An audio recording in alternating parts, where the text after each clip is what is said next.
ਸਤਿ ਸ਼੍ਰੀ ਅਕਾਲ। ਤੁਸੀਂ ਜੁੜੇ ਹੋਏ ਹੋ ਪੰਜਾਬੀ ਰੇਡੀਓ ਯੂਐਸਏ ਦੇ ਨਾਲ ਤੇ ਮੈਂ ਹਾਂ ਪ੍ਰਵੀਨ ਸ਼ਰਮਾ ਲੈ ਕੇ ਹਾਜ਼ਰ ਹਾਂ ਪ੍ਰੋਗਰਾਮ ਖਬਰ ਤੇ ਨਜ਼ਰ। ਖਬਰ ਤੇ ਨਜ਼ਰ ਪ੍ਰੋਗਰਾਮ ਦੇ ਵਿੱਚ ਕਈ ਅਹਿਮ ਤੇ ਕਈ ਖਾਸ ਖਬਰਾਂ ਤੇ ਚਰਚਾ ਕਰਨ ਦੇ ਲਈ ਮੇਰੇ ਨਾਲ ਜੁੜ ਚੁੱਕੇ ਨੇ ਪੰਜਾਬ ਤੋਂ ਪੱਤਰਕਾਰ ਦੀਪਕ ਸ਼ਰਮਾ ਚਨਾਰਥਲ ਜੀ। ਉਹਨਾਂ ਦਾ ਸਵਾਗਤ ਕਰਾਂਗੇ ਪਹਿਲਾਂ, ਫਿਰ ਕਰਾਂਗੇ ਕਿ ਅਹਿਮ ਖਬਰਾਂ ਨੂੰ ਲੈ ਕੇ ਚਰਚਾ। ਸ਼ਰਮਾ ਜੀ, ਸਤਿ ਸ਼੍ਰੀ ਅਕਾਲ ਜੀ। ਸਵਾਗਤ ਹੈ ਜੀ ਪੰਜਾਬੀ ਰੇਡੀਓ ਯੂਐਸਏ ਤੇ। ਸਤਿ ਸ਼੍ਰੀ ਅਕਾਲ ਪ੍ਰਵੀਨ ਜੀ, ਸਾਰੇ ਦਰਸ਼ਕਾਂ ਨੂੰ, ਸਰੋਤਿਆਂ ਨੂੰ ਮੇਰੀ ਪਿਆਰ ਭਰੀ ਸਤਿ ਸ਼੍ਰੀ ਅਕਾਲ ਜੀ। ਪ੍ਰੋਗਰਾਮ ਨੂੰ ਸਪਾਂਸਰ ਕਰਦੇ ਨੇ ਖਾਲਸਾ ਇੰਸ਼ੋਰੈਂਸ ਏਜੰਸੀ ਵਾਲੇ, ਜਿਨ੍ਹਾਂ ਤੋਂ ਤੁਸੀਂ ਹਰ ਤਰੀਕੇ ਦੀ ਇੰਸ਼ੋਰੈਂਸ ਲੈ ਸਕਦੇ ਹੋ। ਇੰਸ਼ੋਰੈਂਸ ਬਾਰੇ ਪਤਾ ਕਰਨ ਦੇ ਲਈ ਉਹਨਾਂ ਦਾ ਨੰਬਰ ਹੈ 408-272-2500। ਕਵਰਡ ਕੈਲੀਫੋਰਨੀਆ ਤੇ ਓਬਾਮਾ ਕੇਅਰ ਤੇ ਮੈਡੀਕੇਅਰ ਨੂੰ ਲੈ ਕੇ ਅਮਰੀਕਾ ਭਰ ਦੇ ਵਿੱਚ ਸੇਵਾਵਾਂ ਦਿੰਦੇ ਨੇ। ਇਹਨਾਂ ਸੇਵਾਵਾਂ ਦਾ ਲਾਭ ਉਠਾਉਣ ਦੇ ਲਈ, ਪਾਲਿਸੀ ਦੇ ਵਿੱਚ ਚੇਂਜ ਕਰਾਉਣ ਦੇ ਲਈ ਜਾਂ ਹੋਰ ਜਾਣਕਾਰੀਆਂ ਦੇ ਲਈ ਅੱਜ ਹੀ ਡਾਇਲ ਕਰੋ 408-272-2500। ਟਰਕੀਅਨ ਇਮੀਗ੍ਰੇਸ਼ਨ ਲਾਅ ਫਰਮ ਵਾਲੇ ਜੇ ਟਰਕੀਅਨ ਅਟਾਰਨੀ ਟਰਕੀਅਨ ਦੇ ਨਾਲ ਤੁਸੀਂ ਯੂਐਸ ਇਮੀਗ੍ਰੇਸ਼ਨ ਬਾਬਤ ਕੋਈ ਵੀ ਸਲਾਹ ਕਰਨੀ ਹੈ ਜਾਂ ਸਵਾਲ ਪੁੱਛਣਾ ਹੈ ਤਾਂ ਉਹਨਾਂ ਦਾ ਨੰਬਰ ਹੈ 415909-0503। ਗੁਰਦੀਪ ਸਿੰਘ ਬਿਰਦੀ ਕਲੋਵੇ, Satnam Singh Shergill Selma, Jagtar Singh Anandpuri Fremont, Surjit Singh Chahal Yuba City, Gurdeep Singh Gill ਤੇ ਪਰਿਵਾਰ Yuba City, Mandeep Singh, Sarabjit Kaur San Jose, Manjit Singh San Jose, ਅਬੇ ਸੈਕਰਾਮੈਂਟੋ, ਮੀਰੀ ਪੀਰੀ ਸੇਵਾ ਸੁਸਾਇਟੀ ਫਰੈਜ਼ਨੋ ਤੇ ਜੱਸੀ ਗਿੱਲ ਬੇਕਰਸਫੀਲਡ ਤੋਂ। ਇਹਨਾਂ ਸਾਰੇ ਹੀ ਸਪਾਂਸਰਸ ਦਾ ਬਹੁਤ-ਬਹੁਤ ਧੰਨਵਾਦ। ਤੇ ਜੇਕਰ ਤੁਸੀਂ ਵੀ ਇਹਨਾਂ ਪ੍ਰੋਗਰਾਮਾਂ ਨੂੰ ਸਪਾਂਸਰ ਕਰਨਾ ਚਾਹੁੰਦੇ ਹੋ ਤਾਂ ਸਟੂਡੀਓ ਦਾ ਨੰਬਰ ਹੈ 408-272-5200। ਸ਼ਰਮਾ ਜੀ, ਖਬਰਾਂ ਦੀ ਸ਼ੁਰੂਆਤ ਕਰੀਏ ਤੇ ਰੁਖ ਕਰੀਏ ਰਾਜਧਾਨੀ ਦਿੱਲੀ ਦਾ। ਦਿੱਲੀ ਦੀ ਸਿਆਸਤ ਦੇ ਵਿੱਚ ਕਾਫੀ ਤਰਥੱਲੀ ਮੱਚੀ ਹੈ। ਕਾਰਨ ਸਾਫ਼ ਹੈ ਕਿ ਸਿਸੋਦੀਆ ਦੀ ਗ੍ਰਿਫਤਾਰੀ ਹੋਈ ਹੈ ਤੇ ਉਸ ਤੋਂ ਬਾਅਦ ਆਮ ਆਦਮੀ ਪਾਰਟੀ ਨੇ ਉੱਥੇ ਸੜਕਾਂ ਤੇ ਆ ਕੇ ਇਸ ਗ੍ਰਿਫਤਾਰੀ ਦਾ ਵਿਰੋਧ ਕੀਤਾ। ਵਿਰੋਧ ਇੰਨਾ ਕੀਤਾ ਕਿ ਪੰਜਾਬ ਵਾਲਿਆਂ ਨੂੰ ਵੀ ਜਾਣਾ ਪਿਆ। ਸਭ ਤੋਂ ਬਿਲਕੁਲ ਪ੍ਰਵੀਨ ਜੀ, ਬਿਲਕੁਲ ਸਭ ਤੋਂ ਅਹਿਮ ਸਵਾਲ ਇਹੀ ਹੈ ਕਿ ਮਨੀਸ਼ ਸਿਸੋਦੀਆ ਨੂੰ ਜੇ ਇਹ ਬੇਕਸੂਰ ਕਹਿ ਰਹੇ ਨੇ ਆਮ ਆਦਮੀ ਪਾਰਟੀ ਵਾਲੇ, ਤਾਂ ਗ੍ਰਿਫਤਾਰੀ ਕਿਉਂ ਹੋਈ ਹੈ ਸ਼ਰਮਾ ਜੀ? ਬਿਲਕੁਲ ਪ੍ਰਵੀਨ ਜੀ, ਗੱਲ ਇੱਥੇ ਆ ਕੇ ਖੜੀ ਹੈ ਕਿ ਜਿਹੜੀ ਐਕਸਾਈਜ਼ ਪਾਲਿਸੀ ਹੈ ਉਸ ਦੇ ਆਧਾਰ ਤੇ ਮਾਮਲਾ ਚੱਲ ਰਿਹਾ ਸੀ ਤੇ ਉਹਦੇ ਆਧਾਰ ਤੇ ਗ੍ਰਿਫਤਾਰੀ ਹੋਈ ਹੈ। ਪਰ ਜਿਹੜੇ ਸਵਾਲ ਨੇ ਆਮ ਲੋਕਾਂ ਦੇ, ਰਾਜਨੀਤਿਕ ਪਾਰਟੀਆਂ ਤੋਂ ਹਟ ਕੇ ਆਮ ਲੋਕਾਂ ਦੇ ਮਨਾਂ 'ਚ ਸਵਾਲ ਨੇ, ਉਹ ਇਹ ਹੈ ਕਿ 2012 'ਚ ਜਿਹੜੀ ਪਾਰਟੀ ਹੋਂਦ 'ਚ ਆਉਂਦੀ ਹੈ ਉਹ 10 ਸਾਲਾਂ 'ਚ ਇੰਨੀ ਭ੍ਰਸ਼ਟ ਹੋ ਗਈ ਕਿ ਉਹਦੇ ਉਪ ਮੁੱਖ ਮੰਤਰੀ ਤੱਕ ਨੂੰ ਗ੍ਰਿਫਤਾਰ ਕਰਨਾ ਪਵੇ। ਜੀ। ਇੱਧਰ ਤਾਂ ਅਜੇ ਇੱਕ ਚਾਰਜਸ਼ੀਟ ਦੇ ਵਿੱਚ ਪੰਜਾਬ ਦੇ ਇੱਕ ਸਾਬਕਾ ਉਪ ਮੁੱਖ ਮੰਤਰੀ ਦਾ ਨਾਂ ਹੀ ਪਿਆ ਤੇ ਪਰ ਉੱਥੇ ਤਾਂ ਗ੍ਰਿਫਤਾਰੀ ਹੋ ਗਈ। ਜੀ। ਸੋ ਇਸ ਲਈ ਕਿਸੇ ਸਮੇਂ ਕੈਪਟਨ ਨੇ ਬਾਦਲ ਟੱਬਰ ਵੀ ਅੰਦਰ ਕੀਤਾ ਸੀ, ਬਿਲਕੁਲ ਕੀਤਾ ਸੀ, ਹੈ ਨਾ, ਆਮ ਜਾਇਦਾਦ ਭ੍ਰਸ਼ਟਾਚਾਰੀ ਦੇ ਦੋਸ਼ਾਂ 'ਚ। ਪਰ ਅਗਲੇ ਕਹਿੰਦੇ ਜੀ ਆਹ ਚੱਕੋ ਜੀ, ਚਾਹੇ ਸੈਂਕੜਿਆਂ 'ਚ ਗਵਾਹ ਸੀ, ਸਭ ਮੁੱਕਰ ਗਏ ਜਾਂ ਮੁਕਰਾ ਲਏ, ਪਰ ਅਗਲੇ ਬਾਹਰ ਆ ਗਏ। ਹੁਣ ਇੱਥੇ ਸਵਾਲ ਖੜਾ ਹੈ ਕਿ ਕੀ ਮਨੀਸ਼ ਸਿਸੋਦੀਆ ਦੀ ਗ੍ਰਿਫਤਾਰੀ ਇੱਕ CBI ਦੀ ਜਾਂਚ ਰਿਪੋਰਟ ਦੇ ਆਧਾਰ ਤੇ ਹੋਈ ਹੈ ਜਾਂ ਇਹਦੇ ਪਿੱਛੇ ਰਾਜਨੀਤਿਕ ਆਧਾਰ ਤੇ ਹੋਈ ਹੈ? ਇਹ ਛਾਪਾ, ਇਹ ਗ੍ਰਿਫਤਾਰੀ CBI ਨੇ ਕੀਤੀ ਹੈ ਕਿ ਭਾਜਪਾ ਨੇ ਕੀਤੀ ਹੈ? ਜੀ। ਪਰ ਜਿਹੜਾ ਆਧਾਰ ਬਣਾਇਆ ਐਕਸਾਈਜ਼ ਪਾਲਿਸੀ ਦਾ, ਔਰ ਉਸ ਆਧਾਰ ਤੇ ਜਿਹੜੇ ਤੱਥ ਉਹਨਾਂ ਨੇ ਦਿੱਤੇ ਨੇ, ਉਹਨਾਂ ਦੇ ਜਵਾਬ ਮਨੀਸ਼ ਸਿਸੋਦੀਆ ਨੂੰ ਦੇਣੇ ਪੈਣੇ ਆ ਪ੍ਰਵੀਨ ਜੀ। ਉਹ ਬੇਸ ਬਹੁਤ ਮਜ਼ਬੂਤ ਹੈ ਜੀ। ਐਕਸਾਈਜ਼ ਪਾਲਿਸੀ ਦਿੱਲੀ 'ਚ ਜਿਹੜੀ ਨਵੀਂ ਲਿਆਂਦੀ ਗਈ 2021-22 ਦੀ ਐਕਸਾਈਜ਼ ਪਾਲਿਸੀ ਹੈ। ਇਸ ਐਕਸਾਈਜ਼ ਪਾਲਿਸੀ ਨੂੰ ਕੈਬਨਿਟ 'ਚੋਂ ਪਾਸ ਕਰਾ ਕੇ, ਸਾਰਾ ਕੁਝ ਕਰਕੇ, ਇਸ ਨੂੰ ਲਿਆ ਕੇ ਲਾਗੂ ਕਰਨ ਤੱਕ ਜਿਵੇਂ ਦਾ ਗੁਣਗਾਨ ਗਾਇਆ ਗਿਆ, ਜਿਵੇਂ ਹੋਰਡਿੰਗ ਲਾਏ ਗਏ, ਜਿਵੇਂ ਇਸ਼ਤਿਹਾਰ ਦਿੱਤੇ ਗਏ, ਤੇ ਬਾਅਦ 'ਚੋਂ ਜਦੋਂ ਤੱਥ ਖੁੱਲਣ ਲੱਗੇ ਕਹਿੰਦੇ ਜੀ ਇਹਦੇ ਨਾਲ ਤਾਂ ਸਰਕਾਰ ਨੂੰ ਵੀ ਘਾਟਾ, ਇਹਦੇ ਨਾਲ ਖਰੀਦਦਾਰ ਨੂੰ ਵੀ ਘਾਟਾ। ਕਹਿੰਦੇ ਫਿਰ ਫਾਇਦਾ ਕਿਹਨੂੰ? ਕਹਿੰਦੇ ਜੀ ਫਾਇਦਾ ਜਾਂ ਤਾਂ ਲੀਡਰਾਂ ਨੂੰ ਹੋਣਾ, ਜਾਂ ਪਾਰਟੀ ਨੂੰ ਹੋਣਾ, ਜਾਂ ਥੋਕ 'ਚ ਵੇਚਣ ਵਾਲਿਆਂ ਨੂੰ ਹੋਣਾ। ਹੁਣ ਕੀ ਆਮ ਆਦਮੀ ਪਾਰਟੀ ਨੂੰ ਇਹ 'ਚੋਂ ਫਾਇਦਾ ਹੋਇਆ? ਕੀ ਕੋਈ ਫੰਡ ਆਇਆ? ਕੀ ਵਿਅਕਤੀ ਵਿਸ਼ੇਸ਼ ਨੂੰ, ਲੀਡਰਾਂ ਨੂੰ ਕੋਈ ਫਾਇਦਾ ਹੋਇਆ, ਜਾਂ ਸਿਰਫ ਥੋਕ ਵਪਾਰੀਆਂ ਨੂੰ ਫਾਇਦਾ ਹੋਇਆ? ਕਿਉਂਕਿ ਇਹ ਐਕਸਾਈਜ਼ ਪਾਲਿਸੀ ਕਹਿੰਦੀ ਆ, ਉਹਦੇ ਆਧਾਰ ਤੇ CBI ਕਹਿੰਦੀ ਆ ਕਿ 5% ਤੋਂ ਵਧਾ ਕੇ 12% ਕਰ ਦਿੱਤਾ ਗਿਆ ਮੁਨਾਫਾ ਥੋਕ ਵਪਾਰੀਆਂ ਦਾ। ਠੀਕ ਹੈ। ਤੇ ਇਸ ਲਈ ਕਹਿੰਦੇ ਕਿ ਇੱਥੋਂ ਮਾਮਲਾ ਸ਼ੁਰੂ ਹੁੰਦਾ। ਪਰ ਗ੍ਰਿਫਤਾਰੀ ਦਾ ਆਧਾਰ ਬਣਦਾ ਦਿਨੇਸ਼ ਅਰੋੜਾ, ਜਿਹੜਾ ਮਨੀਸ਼ ਸਿਸੋਦੀਆ ਦਾ ਸਭ ਤੋਂ ਖਾਸ ਨੱਕ ਦਾ ਵਾਲ ਕਹਿ ਲੋ। ਠੀਕ ਹੈ। ਤੇ ਉਸੇ ਬੰਦੇ ਨੇ ਕਹਿ ਰਹੇ ਸਾਰੇ ਭਾਜ ਦੇ ਹੇਠ ਤੇ ਉਹੀ ਸਰਕਾਰੀ ਗਵਾਹ ਬਣ ਗਿਆ, ਜਿਹਦੇ ਕਾਰਨ ਗ੍ਰਿਫਤਾਰੀ ਤੱਕ ਮਾਮਲਾ ਗਿਆ। ਪਰ ਕੀ ਗ੍ਰਿਫਤਾਰੀ ਕੱਲੀ ਦਿਨੇਸ਼ ਅਰੋੜਾ ਦੇ ਬੋਲਾਂ ਨਾਲੇ ਹੋ ਗਈ ਜਾਂ 5 ਤੋਂ 12% ਵਾਲੇ ਮਾਮਲੇ ਨਾਲ ਹੋ ਗਈ? ਨਹੀਂ। ਆ ਲਓ, ਜਿਹੜੇ ਤੱਥ ਨੇ ਉਹ ਇਹ ਦੱਸਦੇ ਨੇ ਪ੍ਰਵੀਨ ਜੀ ਕਿ ਜਦੋਂ ਇਸ ਮਾਮਲੇ 'ਚ FIR ਦਰਜ ਕੀਤੀ, ਠੀਕ ਹੈ, ਤਦ ਉਸ FIR ਦੇ ਵਿੱਚ ਮੁੱਖ ਦੋਸ਼ੀ ਵਜੋਂ ਦਰਜ ਕੀਤਾ ਗਿਆ ਮਨੀਸ਼ ਸਿਸੋਦੀਆ ਨੰਬਰ 1 ਤੇ। ਪਹਿਲੇ ਨੰਬਰ ਤੇ ਮਨੀਸ਼ ਸਿਸੋਦੀਆ ਨਾਂ ਸੀ। ਪਰ ਜਦੋਂ ਦੋਸ਼ ਪੱਤਰ ਮਤਲਬ ਕਿ ਦਾਖਲ ਕੀਤਾ ਅਦਾਲਤ 'ਚ, ਤਦ ਉਸ ਦਿਨ ਉਹਦੇ ਵਿੱਚ ਮਨੀਸ਼ ਸਿਸੋਦੀਆ ਨਾਂ ਨਹੀਂ ਸੀ। ਤੇ ਇੱਥੇ ਕਹਿੰਦੇ ਜਿਹੜਾ ਇਹ ਖੱਪਾ ਏ, ਉਹ ਖੱਪਾ ਕੀ ਬੀਜੇਪੀ ਭਰਨਾ ਚਾਹੁੰਦੀ ਸੀ ਕਿ ਭਰਾ ਤੇਰਾ ਨਾਂ ਦੇਖ, ਅਸੀਂ ਅਦਾਲਤ ਤੱਕ ਨਹੀਂ ਜਾਣ ਦਿੱਤਾ, ਨਾ ਜਾਣ ਦਿਆਂਗੇ, ਇੱਥੇ ਸਵਿਸ ਖਾਤਿਆਂ ਵਾਲੇ ਸਾਡੇ ਕੋਲ ਆ ਗਏ, ਤੂੰ ਕੀ ਚੀਜ਼ ਹੈ ਜੀ। ਸਹੀ ਹੈ। ਸੋ ਜੇ ਆਉਣਾ ਤਾਂ ਆ ਜਾ ਜੇ ਵੀ। ਸੋ ਕੀ ਇਹ ਮੌਕਾ ਦਿੱਤਾ ਜਾ ਰਿਹਾ ਸੀ ਮਨੀਸ਼ ਸਿਸੋਦੀਆ ਨੂੰ ਕਿ ਮਨੀਸ਼ ਸਿਸੋਦੀਆ ਤੈਨੂੰ ਉਪ ਮੁੱਖ ਮੰਤਰੀ ਤੋਂ ਮੁੱਖ ਮੰਤਰੀ ਬਣਾ ਦਾਂਗੇ, ਮੂਹਰੇ ਤੋਂ ਉੱਪ ਹਟਾ ਦਾਂਗੇ, ਤੂੰ ਸਾਡੇ ਨਾਲ ਆ। ਤੇ ਪਰ ਕੀ ਉਹਨੂੰ ਫਿਰ ਕੇਜਰੀਵਾਲ ਨੇ ਰੋਕਿਆ ਕਿ ਨਹੀਂ ਭਾਈ, ਤੇਰੇ ਮੂਹਰੇ ਲਾਇਆ ਬਈ ਉੱਪ ਹੈ, ਤੂੰ ਹੈ ਤਾਂ ਮੁੱਖੇ ਹੈ, ਮੈਂ ਕੀ ਕਿੱਥੇ ਵੜਦਾ ਦਿੱਲੀ 'ਚ। ਸੋ ਇਸ ਲਈ ਇਹ ਸਾਰੇ ਤੱਥ ਜਿਹੜੇ ਇਹ ਸੰਕੇਤ ਕਰਦੇ ਸੀ ਕਿਤੇ ਤੁਸੀਂ FIR ਦੇ ਵਿੱਚ ਨੰਬਰ 1 ਤੇ ਉਹਦਾ ਨਾਂ ਲਿਖਦੇ ਹੋ, ਬਾਅਦ ਚੋਂ ਅਦਾਲਤ 'ਚ ਆਰੋਪ ਪੱਤਰ ਦਾਖਲ, ਦੋਸ਼ ਪੱਤਰ ਦਾਖਲ ਕਰਨ ਲੱਗੇ ਉਹਦਾ ਨਾਂ ਵੀ ਨਹੀਂ ਸ਼ਾਮਿਲ ਕਰਦੇ, ਪਰ ਫਿਰ ਦੂਸਰੀ ਵਾਰ ਪੁੱਛਗਿੱਛ ਦੌਰਾਨ 8 ਘੰਟੇ ਪੁੱਛਗਿੱਛ ਕਰਨ ਤੋਂ ਬਾਅਦ ਉਹਨੂੰ ਗ੍ਰਿਫਤਾਰ ਕਰਦੇ ਹੋ। ਔਰ ਉਸ ਦਿਨ ਕੇਜਰੀਵਾਲ ਨੂੰ ਵੀ ਪਤਾ ਸੀ, ਉਸ ਦਿਨ ਮਨੀਸ਼ ਸਿਸੋਦੀਆ ਨੂੰ ਵੀ ਪਤਾ ਸੀ, ਉਸ ਦਿਨ ਪਾਰਟੀ ਦੇ ਵਰਕਰਾਂ ਨੂੰ ਵੀ ਪਤਾ ਸੀ, ਉਸ ਦਿਨ ਇਹਨਾਂ ਦੇ ਚਹੇਤੇ ਮੀਡੀਆ ਨੂੰ ਵੀ ਦੱਸਿਆ ਗਿਆ ਕਿ ਭਾਈ ਪੂਰੀ ਤਿਆਰੀ ਕਰ ਲਓ, ਅੱਜ ਗ੍ਰਿਫਤਾਰ ਹੋਣਾ। ਬੇਬੇ ਦੇ ਪੈਰੀ ਹੱਥ ਲਾਉਣਾ, ਰਾਜਘਾਟ ਜਾਣਾ, ਉਹ ਸਾਰਾ ਕੁਝ ਕਰਨਾ ਕਿ ਜਿਵੇਂ ਸ਼ਹਾਦਤ ਤੇ ਚੜ੍ਹਨ ਚੱਲੇ ਹੋਣੇ ਨਾ ਦੇਸ਼ ਭਗਤ।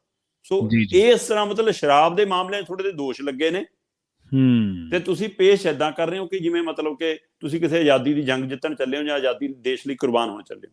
ਸੋ ਆਹ ਢੌਂਗ ਕੀਤਾ, ਪਰ CBI ਕਹਿੰਦੀ ਸਾਡਾ ਤਾਂ ਤੱਥਾਂ ਦੇ ਆਧਾਰ ਤੇ ਕਰ ਵੀ ਜੀ, ਪਰਦੇ ਪਿੱਛੇ ਬੀਜੇਪੀ ਹੋਊਗੀ ਜਿਹੜੀ ਅਸੀਂ ਦੇਖਣ ਨਹੀਂ ਦੇਣੀ।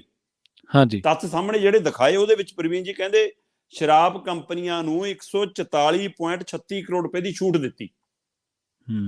ਇਸ ਐਕਸਾਈਜ਼ ਪਾਲਿਸੀ ਦੇ ਤਹਿਤ ਕਮਿਸ਼ਨ ਥੋਕ ਵਪਾਰੀਆਂ ਦਾ 5% ਤੋਂ ਵਧਾ ਕੇ 12% ਕੀਤਾ, ਠੀਕ ਹੈ, ਔਰ 144.36 ਕਰੋੜ ਦੀ ਛੂਟ ਦਿੱਤੀ। ਫਿਰ ਉਹ ਤੋਂ ਬਾਅਦ ਕਹਿੰਦੇ 에ਅਰਪੋਰਟ ਤੇ ਜਿਹੜੀ ਕੰਪਨੀ ਚਲਾਉਂਦੀ ਆ ਦੁਕਾਨਾਂ ਸ਼ਰਾਬ ਦੀਆਂ, ਉਸ ਕੰਪਨੀ ਨੂੰ 30 ਕਰੋੜ ਰੁਪਇਆ ਵਾਪਸ ਕਰਾਇਆ। ਅੱਛਾ, ਤੇ ਇਹ ਮਸਲਾ ਬਣਿਆ ਇਹਦੇ ਵਿੱਚ। ਫਿਰ ਸਿਸੋਦੀਆ ਦਾ ਜਿਹੜਾ ਨਜ਼ਦੀਕੀ ਆਪਾਂ ਗੱਲ ਕਰਦੇ ਹਾਂ ਦਿਨੇਸ਼ ਅਰੋੜੇ ਦੀ, ਉਹਨੇ ਕਹਿੰਦੇ ਕਿ ਸਰਕਾਰੀ ਗਵਾਹ ਬਣ ਕੇ ਸਾਰੇ ਤੱਥ ਸਾਹਮਣੇ ਰੱਖਤੇ। ਇਹ ਤੋਂ ਵੀ ਵੱਡਾ ਆਧਾਰ ਇਹ ਬਣਿਆ ਕਿ ਜਦ ਤੋਂ ਇਹ FIR ਹੋਈ, ਜਦ ਤੋਂ ਇਹ ਜਾਂਚ ਸ਼ੁਰੂ ਹੋਈ, ਤਦ ਤੋਂ ਲੈ ਕੇ ਹੁਣ ਤੱਕ ਮਨੀਸ਼ ਸਿਸੋਦੀਆ 7 ਤੋਂ 8 ਫੋਨ ਬਦਲ ਚੁੱਕਿਆ। ਕਹਿੰਦੇ ਇਹ CBI ਦਾਅਵਾ ਕਰਦੀ ਆ, ਠੀਕ ਹੈ, 7 ਤੋਂ 8 ਫੋਨ ਬਦਲ ਚੁੱਕਿਆ। 5-6 ਵਾਰ ਉਹਨੇ ਸਿਮ ਬਦਲ ਲਏ ਤੇ ਫੋਨ ਚੋਂ ਡਾਟੇ ਡਿਲੀਟ ਕੀਤੇ ਨੇ ਉਹਨੇ, ਕਿੰਨੀਆਂ ਹੋਰਾਂ ਨੂੰ ਕਿਹਾ ਕਿ ਡਾਟੇ ਡਿਲੀਟ ਕਰੋ। ਸੋ ਆਹ ਸਾਰੇ ਕਹਿੰਦੇ ਕਿ ਉਹਦੇ ਸਬੂਤ ਮਿਟਾਉਣ ਦੀ, ਸਬੂਤ ਲੁਕਾਉਣ ਦੀ, ਡਾਟਾ ਡਿਲੀਟ ਕਰਨ ਦੀ, ਆਹ ਸਾਰੇ ਤੱਥ ਵੀ ਉਹਦੇ ਵਿੱਚ ਸ਼ਾਮਲ ਕੀਤੇ ਗਏ। ਉਹਦੇ ਆਧਾਰ ਤੇ ਕਹਿੰਦੇ ਜੀ ਗ੍ਰਿਫਤਾਰੀ ਦਾ ਬੇਸ ਬਣਿਆ। ਤੇ ਸਭ ਤੋਂ ਮੁੱਖ ਬੇਸ ਬਣਿਆ ਕਿ ਜਿਹੜੀ ਸ਼ਰਾਬ ਨੀਤੀ ਨੂੰ ਤੁਸੀਂ ਪ੍ਰਚਾਰਿਆ, ਪ੍ਰਸਾਰਿਆ, ਗਾਇਆ, ਦਿਖਾਇਆ, ਹੋਰ ਸੂਬਿਆਂ ਨੂੰ ਕਿਹਾ ਸਾਤੋਂ ਲੈ ਲਓ, ਪੰਜਾਬ ਨੂੰ ਤਾਂ ਫੋਟੋ ਸਟੇਟ ਕਾਪੀ ਭੇਜ ਵੀ ਦਿੱਤੀ, ਪੰਜਾਬ ਦਾ ਚਾਲੂ ਵੀ ਕਰਾ ਦਿੱਤੀ, ਪਰ ਉਹੀ ਪਾਲਿਸੀ ਫਿਰ ਤੁਸੀਂ ਵਾਪਸ ਕਿਉਂ ਲਈ? ਗ੍ਰਿਫਤਾਰੀ ਤਾਂ ਅੱਜ ਵੀ ਹੋ ਗਈ ਜੀ, ਤੇ ਜੇ ਲਾਗੂ ਰਹਿੰਦੀ ਗ੍ਰਿਫਤਾਰੀ ਤਾਂ ਵੀ ਹੋ ਜਾਣੀ ਸੀ। ਫਿਰ ਵਾਪਸ ਕਿਉਂ ਲੈ ਕੇ ਭੱਜੇ? ਕਿਉਂ ਵਾਪਸ ਲਈ? ਉਸ ਤੇ ਖੜੇ ਰਹਿੰਦੇ, ਅੜੇ ਰਹਿੰਦੇ, ਜਦ ਹੋ ਜਾਂਦੀ ਗ੍ਰਿਫਤਾਰੀ। ਸੋ ਉਹਦੇ ਪਿੱਛੇ ਆਉਣ ਪਿੱਛੇ ਕੀ ਲੱਗਦਾ ਸੀਗਾ ਕਿ ਵਾਪਸ ਆਉਣ ਨਾਲ ਸ਼ਾਇਦ ਮਾਮਲਾ ਦਬ ਜਾਏਗਾ, ਮਾਮਲਾ ਮੁੱਕ ਜਾਏਗਾ, ਇਸ ਲਈ ਵਾਪਸ ਲਈ। ਜੇ ਕੁਛ ਉਹ 'ਚ ਗਲਤ ਨਹੀਂ ਸੀ ਫਿਰ ਵਾਪਸ ਕਿਉਂ ਲਈ? ਸੋ ਇਹ ਸਾਰੇ ਆਧਾਰ ਬਣਾਏ CBI ਨੇ, ਇਸ ਆਧਾਰ ਤੇ ਗ੍ਰਿਫਤਾਰੀ ਆ। ਬੇਸ਼ੱਕ ਸਾਰਿਆਂ ਨੂੰ ਪਤਾ ਹੈ ਪ੍ਰਵੀਨ ਜੀ ਕਿ CBI, ED, ਇਨਕਮ ਟੈਕਸ ਅੱਜ ਕੱਲ ਦੇਸ਼ ਭਰ ਦੇ ਵਿੱਚ ਛਾਪਿਆਂ ਦਾ ਦੌਰ ਹੈ। ਪਿਛਲੇ ਦਿਨਾਂ ਦੇ ਵਿੱਚ ਮੈਂ ਦੇਖ ਰਿਹਾ ਸੀ ਕਿ NIA ਤੇ 8 ਸੂਬਿਆਂ 'ਚ NIA ਦੇ ਛਾਪੇ, 11 ਸੂਬਿਆਂ ਦੇ ਵਿੱਚ ਕਹਿੰਦੇ ਕਿ CBI ਦੇ ਛਾਪੇ, ਉਹ ਤੋਂ ਬਿਨਾਂ ED ਵੱਖਰੀ ਆ, ਇਨਕਮ ਟੈਕਸ ਵੱਖਰੀ ਆ। ਉਹ ਸਾਰੇ ਛਾਪੇ ਲਗਾਤਾਰ ਵੱਖਰੇ ਨੇ। ਉਹ 'ਚ ਪੰਜਾਬ 'ਚ ਵੀ ਆਪਾਂ ਦੇਖੇ, ਦੇਸ਼ 'ਚ ਵੀ ਦੇਖੇ। ਸੋ ਛਾਪੇ ਤਾਂ ਲਗਾਤਾਰ ਜਾਰੀ ਨੇ ਤੇ ਉਹ ਛਾਪੇ ਸਾਰਿਆਂ ਨੂੰ ਸਮਝ ਆਉਂਦੇ ਕਿ ਰਾਜਨੀਤਿਕ ਛਾਪੇ ਨੇ, ਕਿਉਂਕਿ 80% 85% ਇਹਨਾਂ ਛਾਪਿਆਂ ਤੋਂ ਬਾਅਦ ਸਜ਼ਾ ਹੁੰਦੀ ਕਿਸੇ ਨੇ ਨਹੀਂ ਦੇਖੀ ਕਿਸੇ ਨੂੰ। ਜੀ। ਸੋ ਇਸ ਲਈ ਸਮਝ ਆਉਂਦੀ ਹੈ ਕਿ BJP ਨੂੰ ਹਥਿਆਰ ਵਜੋਂ ਵਰਤਦੀ ਹੈ, ਜਾਂ ਪਹਿਲੀਆਂ ਸਰਕਾਰਾਂ ਹਥਿਆਰ ਵਜੋਂ ਵਰਤਦੀਆਂ ਸੀ। ਪੰਜਾਬ 'ਚ ਵਿਜੀਲੈਂਸ ਨੂੰ ਵਰਤਿਆ ਜਾ ਰਿਹਾ ਉਸੇ ਤਰ੍ਹਾਂ। ਸੋ ਇਸ ਲਈ ਜੇਕਰ CBI ਦਾ ਛਾਪਾ ਆਮ ਆਦਮੀ ਪਾਰਟੀ ਤੇ ਪਵੇ ਤਾਂ ਉਹ ਦੇਸ਼ ਭਗਤਾਂ ਤੇ ਛਾਪਾ ਹੈ। ਹਾਂਜੀ, ਜੇ ਆਮ ਆਦਮੀ ਪਾਰਟੀ ਦੀ ਸਰਕਾਰ ਆਪਣੀਆਂ ਏਜੰਸੀਆਂ ਰਾਹੀਂ, ਵਿਜੀਲੈਂਸ ਰਾਹੀਂ ਛਾਪਾ ਮਾਰੇ ਤਾਂ ਉਹ ਦੇਸ਼ ਧਰੋਹਾਂ ਤੇ ਛਾਪਾ ਹੈ, ਉਹ ਚੋਰਾਂ ਤੇ ਛਾਪਾ ਹੈ। ਮਤਲਬ ਇਹ ਫਰਕ ਕਿਉਂ ਨਜ਼ਰ ਆਉਂਦਾ ਫਿਰ? ਸੋ ਇਹ ਆਪਣੇ ਆਪ ਸਵਾਲ ਹੈ। ਮਤਲਬ ਅਕਾਲੀਆਂ ਦੇ ਟਾਈਮ 'ਚ ਜੇ ਬਾਕੀਆਂ ਦੇ ਛਾਪੇ ਪੈਂਦੇ ਸੀ ਤਾਂ ਬਦਲਾਖੋਰੀ ਹੈ, ਕਾਂਗਰਸੀਆਂ ਟਾਈਮ 'ਚ ਦੂਆਂ ਦੇ ਛਾਪੇ ਪਏ ਤਾਂ ਬਦਲਾਖੋਰੀ ਹੈ। ਅੱਜ ਆਮ ਆਦਮੀ ਪਾਰਟੀ ਛਾਪੇ ਮਾਰਦੀ ਤਾਂ ਕਾਂਗਰਸੀ ਅਕਾਲੀ ਚੀਕਦੇ ਨੇ ਕਿ ਬਦਲਾਖੋਰੀ ਹੈ, ਤੇ ਹੁਣ ਜਦੋਂ CBI ਛਾਪੇ ਮਾਰਦੀ ਹੈ ਭਾਜਪਾ ਦੀ ਟੀਮ ਤਾਂ ਹੁਣ ਆਮ ਆਦਮੀ ਕਹਿੰਦੀ ਹੈ ਬਦਲਾਖੋਰੀ ਹੈ। ਸੋ ਮੈਨੂੰ ਸਮਝ ਨਹੀਂ ਆਉਂਦਾ ਕਿ ਸਾਰਾ ਹੀ ਦੇਸ਼ ਬਦਲ ਗਿਆ ਜੀ, ਸਾਰਾ ਸਿਸਟਮ ਇਹਦਾ ਮਤਲਬ ਭ੍ਰਸ਼ਟ ਹੈ, ਜਾਂ ਸਾਰੀਆਂ ਏਜੰਸੀਆਂ ਹੀ ਐਂ ਚੱਲਦੀਆਂ ਨੇ। ਸੋ ਇਹਦਾ ਮਤਲਬ ਕੁਛ ਤਾਂ ਗੜਬੜ ਹੈ।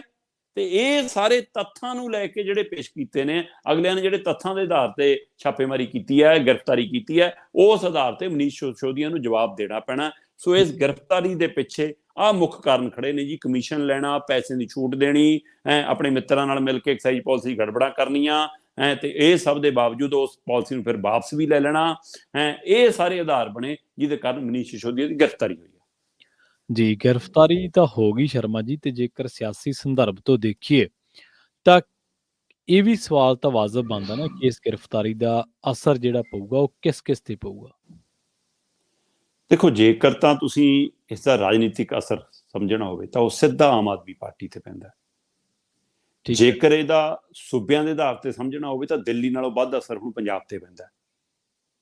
ਜੇਕਰ ਤੁਸੀਂ ਵਿਅਕਤੀ ਦੇ ਹਵਾਲੇ ਨਾਲ ਸਮਝਣਾ ਹੋਵੇ ਤਾਂ ਦੇ ਅਰਵਿੰਦ ਕੇਜਰੀਵਾਲ ਤੇ ਸਭ ਤੋਂ ਜ਼ਿਆਦਾ ਅਸਰ ਪੈਂਦਾ ਜੀ।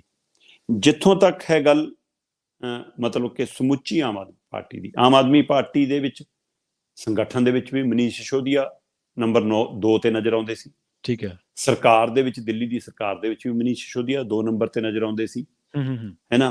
ਵਿਅਕਤੀ ਵਿਸ਼ੇਸ਼ ਦੇ ਤੌਰ ਤੇ ਵੀ ਕੇਜਰੀਵਾਲ ਤੋਂ ਬਾਅਦ ਮਨੀਸ਼ ਸਿਸੋਦੀਆ ਨਜ਼ਰ ਆਉਂਦੇ ਸੀ। ਸੋ ਹੁਣ ਇਸ ਐਕਸਾਈਜ਼ ਪਾਲਿਸੀ ਦੇ ਛਾਪੇਮਾਰੀ ਦੇ ਨਾਲ ਦਿੱਲੀ ਤੇ ਦਾ ਜੋ ਪੈਣਾ ਅਸਰ ਪੈ ਗਿਆ ਜੀ, ਹੁਣ ਅਸਰ ਪੈਣਾ ਪੰਜਾਬ ਤੇ, ਸੇਕ ਆਉਣਾ ਪੰਜਾਬ ਤੇ, ਕਿਉਂਕਿ ਉੱਥੇ ਵਾਲੀ ਉਹ ਫੋਟੋ ਸਟੇਟ ਕਾਪੀ ਇੱਥੇ ਲਿਆਂਦੀ ਆ। ਠੀਕ ਹੈ। ਦੀਪ ਮਲਹੋਤਰਾ ਵਰਗਾ, ਜੀਰਾ ਸ਼ਰਾਬ ਫੈਕਟਰੀ ਵਾਲੇ ਵਰਗੇ ਦਾ ਨਾਂ ਉਸ ਐਕਸਾਈਜ਼ ਪਾਲਿਸੀ ਜੀ ਬੋਲਦਾ, ਜਿਹੜਾ ਕਦੇ ਬਾਦਲਾਂ ਦੀ ਟਿਕਟ ਤੇ ਚੋਣ ਲੜਦਾ, ਐਮਐਲਏ ਬਣਦਾ, ਜਿਹੜਾ ਕਾਂਗਰਸੀਆਂ ਦਾ ਵੀ ਚਹੇਤਾ ਰਹਿੰਦਾ, ਤੇ ਅੱਜ ਕੱਲ ਆਮ ਆਦਮੀ ਪਾਰਟੀ ਦਾ ਖਾਸ ਸੀ। ਉਹਦੇ ਬਾਵਜੂਦ ਵੀ ਐਲਾਨ ਕਰਕੇ ਭੁੱਲ ਗਏ ਕਿ ਤਾਲਾ ਲਾਉਣਾ ਸੀ ਫੈਕਟਰੀ ਨੂੰ। ਸੋ ਫੈਕਟਰੀ ਤਾਂ ਹੀ ਨਹੀਂ ਬੰਦ ਜੀ। ਸੋ ਇਸ ਲਈ ਇਹ ਆਪਣੇ ਆਪ ਸਵਾਲ ਹੈ। ਪਰ ਜਿੱਥੋਂ ਤੱਕ ਹੈਗਾ ਦਿੱਲੀ ਤੇ ਪੰਜਾਬ ਦਾ ਹਵਾਲਾ, ਪ੍ਰਵੀਨ ਜੀ, ਇੱਕ ਕੰਪਨੀਆਂ ਮਹਾਦੇਵ ਲੀਕਰਸ, ਠੀਕ ਹੈ, ਉਹਦੀਆਂ ਪੰਜਾਬ ਦੇ ਵਿੱਚ ਵੀ 25 ਦਿਨ ਸ਼ਰਾਬ ਦੀਆਂ ਮਤਲਬ ਕਿ ਜਿਹੜੀਆਂ ਉਹਨੇ ਬੰਦ ਰੱਖੀਆਂ ਦੁਕਾਨਾਂ ਉਹਦੀਆਂ। ਠੀਕ ਹੈ।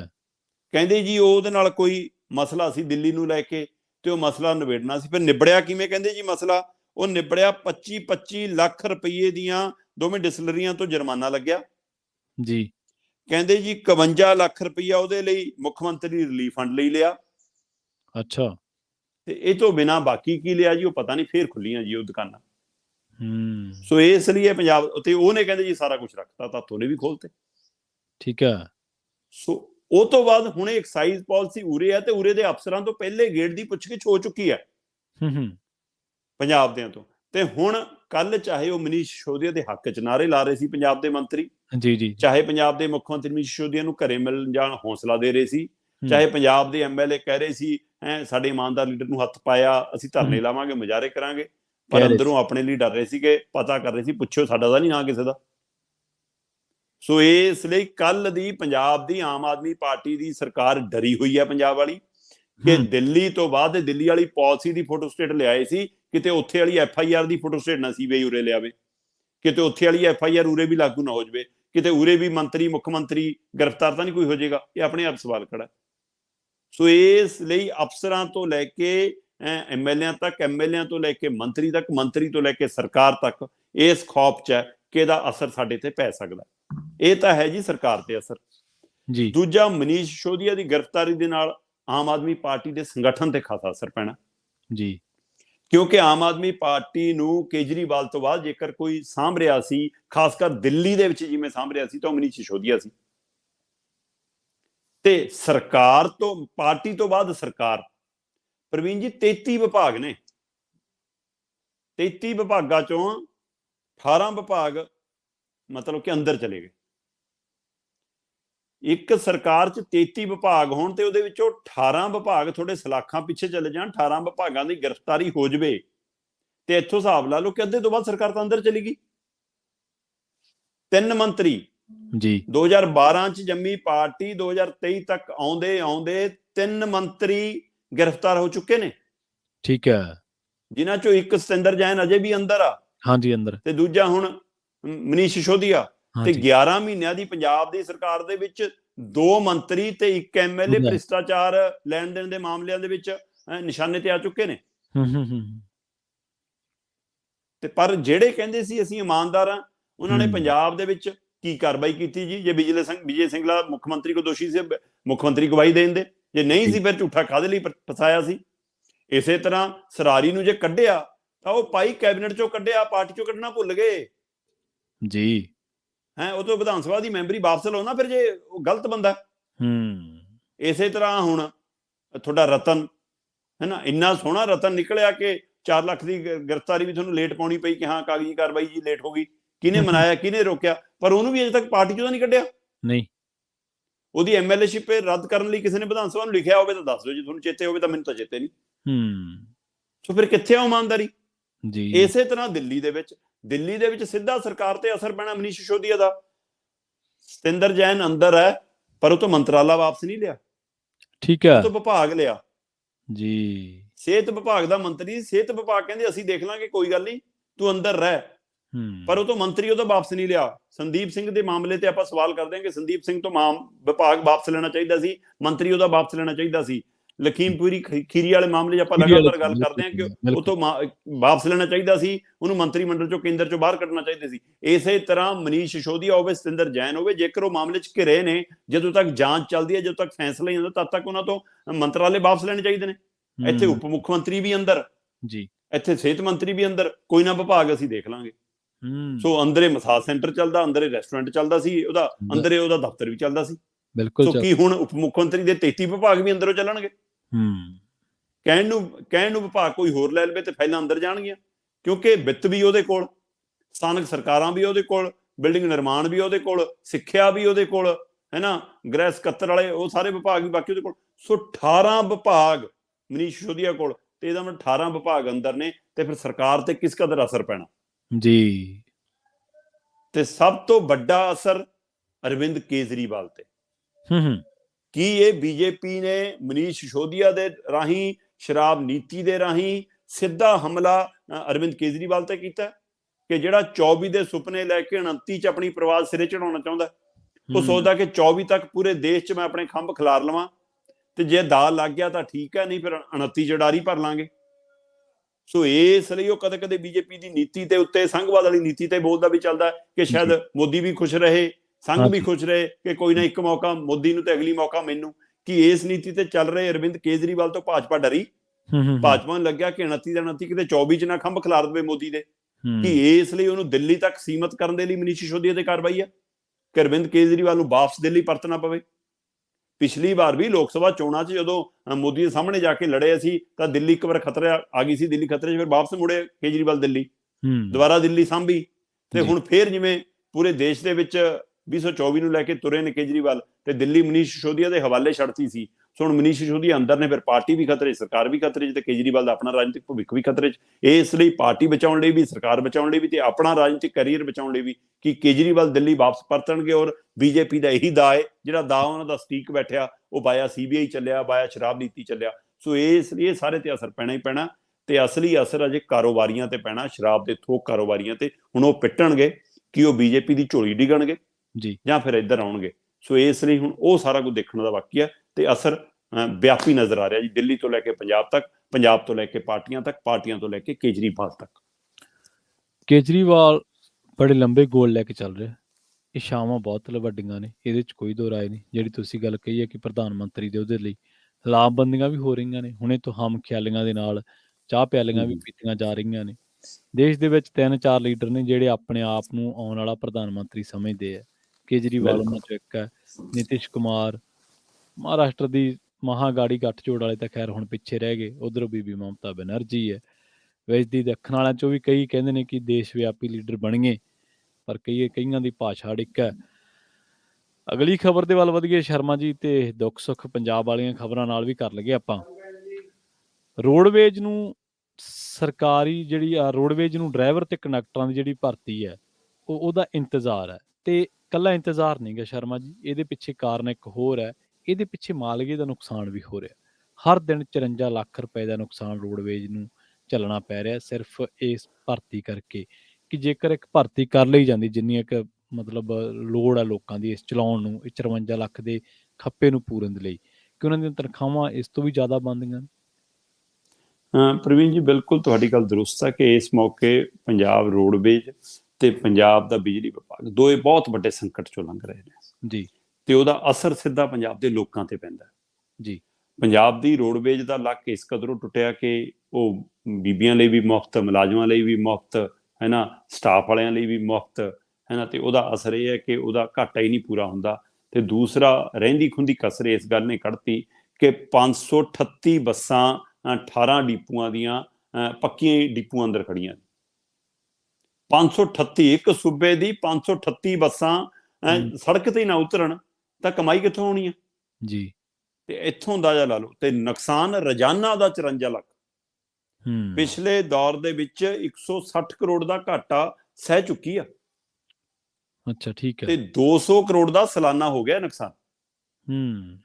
ਇੱਥੋਂ ਅੰਦਾਜ਼ਾ ਲਾ ਲਓ ਕਿ ਸਥਿਤੀ ਕੀ ਆ। ਪ੍ਰਵੀਨ ਜੀ, 160 ਕਰੋੜ ਦੇ ਘਾਟੇ ਨਾਲ ਚੱਲ ਰਹੇ ਪਨਬੱਸ ਨੂੰ ਕਹਿੰਦੇ ਜੀ ਇਹ ਸੰਕਟ ਚੋਂ ਉੱਭਰਨ ਦੇ ਲਈ ਡਰਾਈਵਰਾਂ ਤੇ ਕੰਡਕਟਰਾਂ ਦੀ ਲੋੜ, ਪਰ ਉਹਦੇ ਲਈ ਭਰਤੀ ਉਹ ਨਹੀਂ ਹੋ ਰਹੀ। ਅਸਲ 'ਚ ਮੁੱਦਾ ਕਿੱਥੋਂ ਬਣਿਆ ਕਿ 28 ਡਰਾਈਵਰ ਆਊਟਸੋਰਸਿੰਗ ਰੱਖਣ ਦੀ, ਡਰਾਈਵਰ ਕੰਡਕਟਰ ਰੱਖਣ ਦੀ ਕੋਸ਼ਿਸ਼ ਹੋਈ, ਜਿਹਨੂੰ ਲੈ ਕੇ ਮੁੱਦਾ ਹੋਰ ਭੱਗ ਗਿਆ। ਉਹ ਕਹਿੰਦੇ ਕਿ ਅਸੀਂ ਵੋਟਾਂ ਪਾਈਆਂ, ਤੁਸੀਂ ਸਾਡੇ ਯੂਨੀਅਨਾਂ ਕੋਲ ਗੇੜੇ ਮਾਰੇ, ਸਾਨੂੰ ਮਿਲੇ ਕਿ ਭਰਤੀ ਪੱਕੀ ਕਰਾਂਗੇ, ਸਿੱਧੀ ਕਰਾਂਗੇ, ਤੇ ਅਸੀਂ ਉਸ ਨਾਤੇ ਸਾਰੀ ਯੂਨੀਅਨ ਤੁਹਾਡੇ ਨਾਲ ਆਈਆਂ, ਤੁਹਾਨੂੰ ਜਿਤਾਤਾ, ਤੁਸੀਂ ਸਾਡੀਆਂ ਬੱਸਾਂ ਵੀ ਮਾਰਤੀਆਂ, ਸਾਡੀਆਂ ਯੂਨੀਅਨਾਂ ਵੀ ਮਾਰਤੀਆਂ, ਤੇ ਸਾਡੀ ਭਰਤੀ ਵੀ ਨਹੀਂ ਕਰ ਰਹੇ। ਸੋ ਇਸ ਆਧਾਰ ਤੇ 160 ਕਰੋੜ ਦਾ ਕਹਿੰਦੇ ਹੁਣ ਤੱਕ 160.80 ਕਰੋੜ ਦਾ ਘਾਟਾ ਹੋ ਚੁੱਕਿਆ ਹੈ, ਤੇ ਸਾਲ ਦਾ ਘਾਟਾ ਇਹ 200 ਕਰੋੜ ਨੂੰ ਪਹੁੰਚ ਚੁੱਕਿਆ। ਤੇ ਰੋਜ਼ਾਨਾ 54.31 ਲੱਖ ਦਾ 54,31,000 ਦਾ ਘਾਟਾ ਰੋਜ਼ ਦਾ ਪ੍ਰਵੀਨ ਜੀ। 1337 ਡਰਾਈਵਰਾਂ ਦੀ ਲੋੜ ਹੈ, ਡਰਾਈਵਰ ਕੰਡਕਟਰਾਂ ਦੀ 1337। ਮਤਲਬ ਸਿੱਧਾ ਜਿਹਾ ਹਿਸਾਬ ਲਾ ਲਓ, ਜੇ 500 ਹੈ ਤਾਂ 1000 ਤਾਂ ਚਾਹੀਦੇ ਆ ਨਾ ਚਲਾਉਣ ਲਈ ਡਰਾਈਵਰ ਤੇ ਕੰਡਕਟਰ। 500 ਡਰਾਈਵਰ ਤੇ 500 ਕੰਡਕਟਰ। ਸੋ 538 ਬੱਸਾਂ ਖੜੀਆਂ ਨੇ, ਜਿਹਦੇ ਲਈ ਕਹਿੰਦੇ 1337 ਡਰਾਈਵਰ ਕੰਡਕਟਰਾਂ ਦੀ ਪੱਕੀ ਲੋੜ ਹੈ ਭਰਤੀ ਦੀ ਹੈ। 480 ਨੂੰ ਕਹਿੰਦੇ ਅਜੇ ਤੱਕ ਬਹਾਲ ਹੀ ਨਹੀਂ ਕੀਤਾ, ਕਰੋਨਾ ਦੇ ਦੌਰਾਨ ਦੇ ਉਹ ਸਸਪੈਂਡ ਕੀਤੇ ਨੇ। ਤੇ ਉਹਨਾਂ ਬਾਰੇ ਕੋਈ ਇਨਕੁਆਇਰੀ, ਜਿਹਦਾ ਕਿਹੋ ਜਿਹਾ ਮਾਮਲਾ, ਕਿੰਨੀ ਦੇਰ 'ਚ ਕਰਨਾ ਹੁੰਦਾ, ਨਹੀਂ ਕਰਨਾ ਹੁੰਦਾ। ਸੋ ਜੇਕਰ ਉਹ ਨਹੀਂ ਕੰਮ ਕਰਨ ਲੱਗੇ ਤਾਂ 480 ਨਵੇਂ ਰੱਖੋ, ਫਿਰ ਕੱਢੋ ਉਹਨਾਂ ਨੂੰ ਜੇ ਤੁਹਾਨੂੰ ਲੱਗਦਾ ਭ੍ਰਸ਼ਟ ਨੇ। ਪਰ ਇਹ ਤਾਂ ਆਪਣੇ ਮੰਤਰੀ ਸੰਤਰੀਆਂ ਨੂੰ ਮਤਲਬ ਬਾਹਰ ਨਹੀਂ ਕੱਢ ਪਾਉਂਦੇ, ਤੇ ਇੱਥੇ ਕਿਤੇ ਕਾਰਵਾਈ ਕਰ ਲੈਣਗੇ। ਸੋ 480 ਦੇ ਕਰੀਬ ਕਰੋਨਾ ਦੇ ਸਮੇਂ ਦੇ ਨੇ ਜਿਹੜੇ ਉਹ ਬਹਾਲ ਨਹੀਂ ਹੋਏ, ਹੈ ਨਾ। ਤੇ ਇਹ ਸਾਰੇ ਪਹਿਲੂ ਕਾਰਨ ਇਹ ਸਾਰਾ ਮਾਮਲਾ ਇੱਥੇ ਫਸਿਆ ਕਿ 1337 ਡਰਾਈਵਰ ਕੰਡਕਟਰਾਂ ਦੀ ਲੋੜ ਦੇ ਬਾਵਜੂਦ ਉਹ ਮਤਲਬ ਕਿ ਨਹੀਂ ਹੋ ਪਾ ਰਹੇ, ਤੇ ਜਿਹਦੇ ਕਾਰਨ ਅੱਜ ਇਹ 28 ਨੂੰ ਨਵਿਆਂ ਨੂੰ ਭਰਤੀ ਕਰਨ ਨੂੰ ਫਿਰਦੇ ਸੀ, ਉਹ ਵੀ ਆਊਟਸੋਰਸਿੰਗ ਰਾਹੀਂ, ਜਿਹਨੂੰ ਲੈ ਕੇ ਰੋਸ ਸ਼ੁਰੂ ਹੋਇਆ। ਤੇ ਹੁਣ ਪੰਜਾਬ ਦੇ ਕੋਲ ਕੁੱਲ 1898 ਬੱਸਾਂ ਨੇ ਪ੍ਰਵੀਨ ਜੀ। 1898 ਬੱਸਾਂ ਚੋਂ 1360 ਬੱਸਾਂ ਚੱਲ ਰਹੀਆਂ ਸਿਰਫ ਸੜਕ ਤੇ ਉਹ ਵੀ ਕੀ ਖੱਟ ਕੇ ਲਿਆਉਂਦੀਆਂ ਨੇ ਆਪਾਂ ਨੂੰ। ਆਪਾਂ ਜਿਹਦੀ ਗੱਲ ਕਰ ਰਹੇ ਹਾਂ ਕਿ ਬੀਬੀਆਂ ਲਈ ਵੀ ਮੁਫਤ, ਮੁਲਾਜ਼ਮਾਂ ਲਈ ਵੀ ਮੁਫਤ, ਸਟਾਫ ਲਈ ਵੀ ਮੁਫਤ, ਹੈ ਨਾ। ਤੇ ਉਹਦੇ ਵਿੱਚ ਕਈ ਵਾਰ ਕੰਡਕਟਰ ਦੀ ਵੀ ਖੇਡ ਚੱਲ ਜਾਂਦੀ ਆ, ਕਿਉਂਕਿ ਅਜੇ ਤੱਕ ਪੂਰੀਆਂ ਮਸ਼ੀਨਾਂ ਵੀ ਨਹੀਂ ਦੇ ਪਾਏ। ਥਾਲੀ ਪਰਚੀ ਕਈ ਥਾਂ ਅਜੇ ਵੀ ਚੱਲਦੀ ਆ, ਕਈ ਥਾਂ ਚੈਕਰਾਂ ਨਾਲ ਵੀ ਮਿਲ ਕੇ ਸੈਟਿੰਗ ਹੋ ਜਾਂਦੀ ਆ, ਹੈ ਨਾ। ਸੋ ਇਸ ਲਈ, ਪਰ ਸਾਰੇ ਉਹੋ ਜਿਹੇ ਨਹੀਂ ਹੈਗੇ।